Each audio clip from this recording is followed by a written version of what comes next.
Thanks so much, Kristen. We start with some breaking overnight news out of Bernalillo, where a man has died in police custody. It happened just outside the Walmart near Highway 528 and 550. Here's a live look at the scene this morning.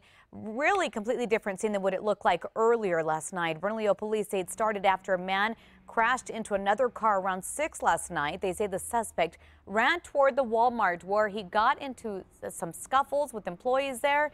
That's when Bernalillo police were called out to help out in the situation. Police tell us the man was not cooperating with the officer. At some point, Bernalillo police reached out to Rio Rancho police for backup. Officers were then eventually able to subdue the man and take him into custody. But they say a short time later, the suspect collapsed on the ground, possibly suffering from a heart attack that's not confirmed by OMI. He did die in police custody. We will continue to update you on the story as more details come into our newsroom. We turn now to this. We're learning more about the brutal attack of an Albuquerque couple allegedly carried out by their son. 24-year-old James Finch has been charged with an open count of murder along with battery and burglary charges. He appeared in court yesterday morning. He seemed to be a little out of it and wearing casts on both hands. Finch is accused of attacking his parents in their Grove Street home last month. His father, 60-year-old David Finch, died from multiple stab wounds that night. His mother, Kathy, was critically injured. The judge set a hefty bond. I'm going to go ahead and set the bond at $500,000 cash only based on the criminal history, the 6 misdemeanors, 4 convictions, 2 domestic violence with the same alleged victim. Criminal complaint says Kathy Finch told officers her son was the one who attacked them. James says he did it because he was forced to by 3 men at gunpoint. Finch claims they picked him up at a homeless shelter at the night of the murder and told him if he did not stab his parents, they would instead. An Albuquerque man is recovering in the hospital this morning after being shot at an apartment complex. It happened at the Warren Park Apartments near Gibson and Louisiana Saturday night. Police say a suspect is in custody, but there may be more people involved in this. He did suffer 1 gunshot wound to the lower back, so he is in very critical condition right now. We were told the victim is expected to survive. Police say they have not determined a motive for the shooting just yet. We turn now to a live look over our nation's capital this morning, where the president is expected to sign an executive order which requires paid sick leave for employees of federal contractors. Now, this will offer nearly 300,000 workers this benefit for the very first time. Contract workers will get a minimum of 1 hour of paid leave for every 30 hours they work. That's up to 7 days per year. We turn now to news happening tomorrow. The embattled hunter who killed Cecil the lion is expected to return to work. After spending more than a month out of sight, Walter Palmer says he will be back in his dentist office on Tuesday. In a recent interview, Palmer says he believes he acted legally in killing the lion and was stunned to find out that his hunting party had killed one of Zimbabwe's treasured animals. The killing led to several protests and demonstrations across the nation and even changed the way airlines deal with big game trophies. New facts this morning regarding the spread of whooping cough. New data suggests that infants are more likely to catch whooping cough from their siblings than from their mothers. More than 35% of infant cases were linked to brothers and sisters. Mothers used to be the primary source. That dropped off by 20%. Happening now, APD and the FBI, they're looking for this man who robbed a Bank of the West in northeast Albuquerque over the weekend. Police say the suspect is Hispanic or Native American, approximately 5'8", weighs about 170 pounds. He was seen wearing a black hoodie, sunglasses, a baseball cap, and a red brim rather. He used a gun to demand money from a teller, but he left without any cash. If you need details, call police immediately. Carlsbad police, they're looking for a man they say has been missing for 4 days now. Take a look at your TV screens. They say 27-year-old Michael Martinez was last seen walking away from a remote oil field location near White City Road near Highway 285. They say state police are now involved in the search. If you have any details as to where he might be, you're asked to call police. It's now 5:07, so it's happened to the best of us, right? You get back to your car to find a parking ticket. One Albuquerque man, this guy right here, he's trying to make sure that doesn't happen, but you might be surprised to learn what happened when city officials saw him trying to help out. News 13's Catherine Mazzone has his story new this morning. Stephen Gomez reaches for a quarter to feed the meter. Now he has time. Buying another 15 minutes for the stranger in that spot. He says he finds ways to help others whenever he's doing business downtown. I used to give my change to the homeless people. But more recently, it's meant feeding parking meters for drivers who have run out of time. You don't always get out of there in time. And I thought it was something nice to do, pay it forward. He says he was inspired after crossing paths with a woman upset over a citation. I felt bad for that young lady. I mean, obviously she's just there paying her utilities. But Gomez has been more discreet after a recent brush with parking enforcement. I had an officer tell me it was against the law, that it could be cited. He was shocked. If you're trying to help somebody, like, I don't understand how it's against the law. City parking officials say it is illegal to feed other people's meters. But they say there are good reasons. I don't think they fully recognize that it could cause some consequences down the road. Albuquerque Parking and Security Division Manager Mark Shepard says he appreciates what Gomez is trying to do, but he says those drivers are still subject to fines. If my staff saw them feeding the meter and knew that that car was at the end of their time limit, they could still receive a citation. Shepard says buying time for others could hurt local businesses. Because they don't have those customers able to pull up and find a convenient place to park and go in and patronize their shops. As for Gomez, Another one. Expired. you may or may not find him downtown feeding meters. 10 cars, 7 of them are expired. That'd be one heck of a crime spree. Catherine Mazzone, KRQE News 13.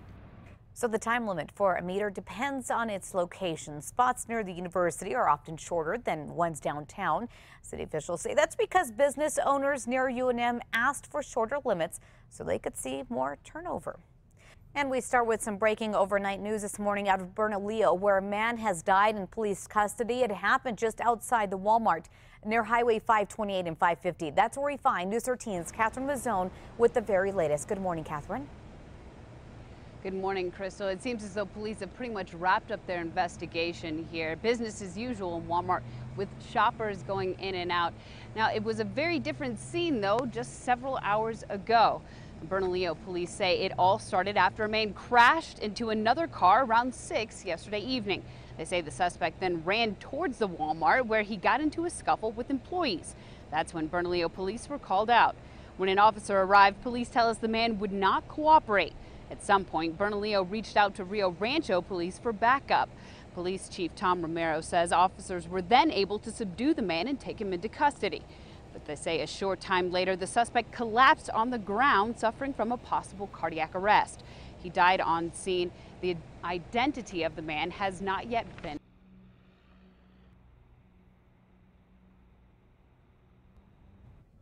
And we're having a little trouble with our audio there. At this point, it's unclear if the suspect was under the influence of drugs or alcohol. News 13's Catherine Mazzone will stay on scene throughout the morning to bring you the very latest as it does come into our newsroom. At this time, we do know, though, Bernalillo police, Rio Rancho police officers, they are investigating this case together, but we could learn much more later on today. Again, stay with us here on KRQE. Also through our KRQE News app. We'll have more details coming in through that. Some more breaking overnight news. Albuquerque police say they're investigating a rollover as a drunk driving crash. Police say the suspected drunk driver slammed into a parked car, causing a domino effect with that car hitting another parked car. It happened last night around 9:30 near Copper and Tramway. The driver was taken to UNM Hospital for a checkup for neck pain. Alcohol is believed to be a factor in this crash. Two new reports are slamming the city's animal welfare department and confirm allegations made by former employees back in March. One report was released by the Inspector General's office on Friday. It says the animal welfare department knowingly adopted out dogs with behavioral problems. It also found the city did not follow procedures when adopting out those animals to rescue groups. The report goes on to say there's a lack of clear procedures and policies at shelters. Back in March, Animal Welfare Director Barbara Bruin responded to the now confirmed allegations. We don't believe those dogs are fundamentally unsafe. So the second report was conducted for the city by private firm Robert Caswell Investigations. RCI found situations similar to those in the Inspector General report. It also found that employees had a lack of confidence in Bruin and that there was overcrowding and understaffing problems at city shelters. A statement from Bruin says she recognizes that changes to policies and procedures must be made. We'll stay on top of that story for you. Happening tomorrow, testimony continues in the trial for the stepdad accused of ignoring the deadly child abuse against his 9-year-old stepson. The defense is expected to call its first witness to the stand in the case against Stephen Casaus. This comes just days after jurors heard from Casaus himself for their first time in a recorded interview. It was taken right after the death of Omari Varela back in December 2013.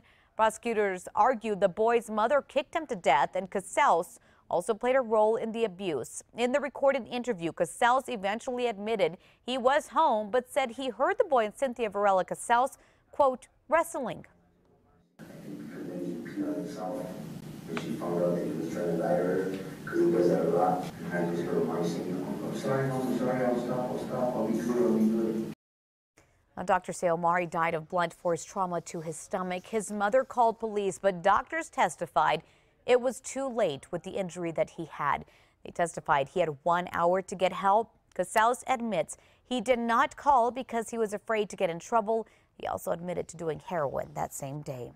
Remember to stay with us here on KRQE News 13 as we continue to follow the latest in this trial. You can also watch the trial live this week on our website, krqe.com, and through our KRQE News app. Happening this week, environmental activist Erin Brockovich will be touring the Navajo Nation. She'll be touring the damage caused by the Gold King mine spill. President Russell Begay says that Brockovich will join him in surveying areas that were affected. The spill early last month sent millions of gallons of toxic sludge into waterways, including the Animas and San Juan rivers. The San Juan runs through the reservation. Brockovich is scheduled to visit tomorrow. Happening today, family and friends of the slain Illinois police officer will say their final goodbyes. The funeral for Lieutenant Joe Glenowitz takes place today as authorities continue their search for the 3 men suspected of killing him. The 52-year-old was shot last Tuesday as he radioed he was chasing 3 suspects on foot. When backup officers arrived, they found the lieutenant with a gunshot wound. Authorities have not released much information on the suspects, only that they are looking for 2 white men and 1 black man. I just want you all to know that we are not issuing marriage license today. Why? Pending. What appeal is left? Pending the appeal in the 6th Circuit. A lot of people are still talking about this story. A Kentucky county clerk is appealing a judge's decision to put her in jail for refusing to give marriage licenses to same-sex couples. According to court documents, lawyers for Kim Davis filed the paperwork over the weekend, saying in a statement, "We are working through the holiday to secure Kim's freedom." Davis stopped issuing marriage licenses after June's U.S. Supreme Court decision legalizing same-sex marriage. She claims issuing the licenses would violate her Christian convictions. A federal judge ordered her to jail on Thursday, ruling she was in contempt of court. Also developing right now, Australia says it will resettle a, quote, significant number of refugees from Syria this year. The country's prime minister says he will have more details on exactly how many they will accept tomorrow. France will also start military observation flights over Syria tomorrow. And over the weekend, Germany and Austria, they accepted thousands of the refugees from Syria, Iraq, and Afghanistan, all of them fleeing war and conflict. On Sunday, Pope Francis implored the Catholic faithful to provide shelter and assistance to those in need, asking parishes to sponsor refugee families. Newly released video this morning shows officers saving a man from a burning car. Take a look at your TV screens right now. A Maryland woman says she noticed the car on fire right in front of her house, so she called police immediately. When police got there, they saw the man was inside the car unconscious. Officers used fire extinguishers to dampen the flames. They also had to use their batons to lift the door handles open.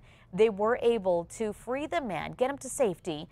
He is recovering in the hospital this morning with severe burns, but he's expected to survive. Quick thinking actions, both from the woman and also from the officers, to save his life.